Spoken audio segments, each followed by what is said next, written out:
সুপ্রিয় দর্শক, আসসালামু আলাইকুম। ইহুদি জাতি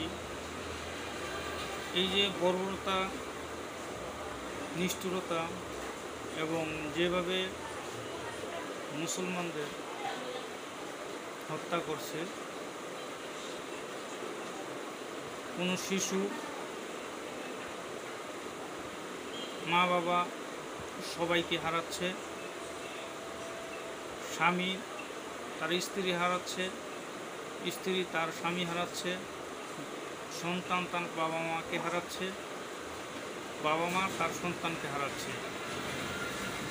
সারা বিশ্বের এত মুসলমান, 200 কোটি মুসলমান ইহুদি জাতির সাথে, এই অভিশপ্ত জাতির সাথে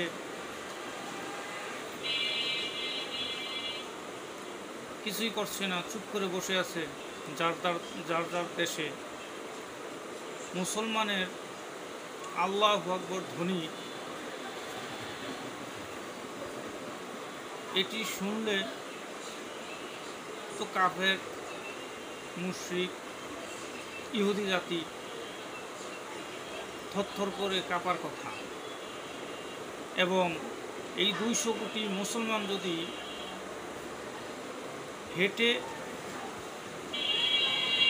ইহুদি জাতির উপর এই পাশ থেকে ও পাশ যায়, ইসরায়েল ওদের দেশ থেকে এই পাশ থেকে ওই পাশ যায়, ইহুদি জাতি সব ধ্বংস হয়ে পাড়ায় পায়ের পাড়ায় পিষে মরে যাওয়ার কথা। আর এই যে দেশের মুসলিম কান্ট্রিগুলো চুপ করে বসে আছে, আজকে গাজাবাসী এভাবে গাজা ধ্বংস হয়ে যাচ্ছে, মুসলিম ধ্বংস হয়ে যাচ্ছে, এবং ফিলিস্তিন,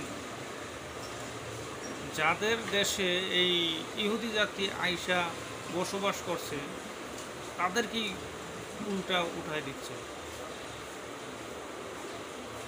এখন আপনারা এইভাবে তাদেরকে চুপ করে বসে আছেন মুসলমান কান্ট্রিগুলো।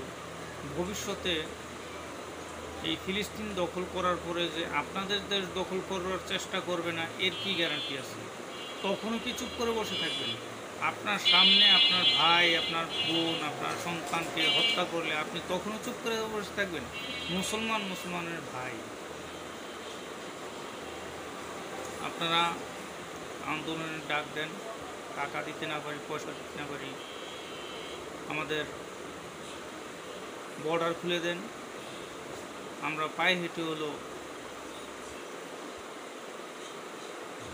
গাজাবাসী বা ফিলিস্তিনদেরকে রক্ষা করব। আপনারা সারা বিশ্বের মুসলমান এখন একটা কলম ভাঙতে 1 মিনিটও লাগবে না। আর যদি 10টা কলম একসাথে হয় তাহলে ভাঙা এত সোজা। আমরা সবাই এক হই, সবাইকে এক হতে হবে। এবং ইসরায়েল যেমন মুসলমান ফিলিস্তিনিদেরকে ধ্বংস করতে চাচ্ছে, তাদেরকে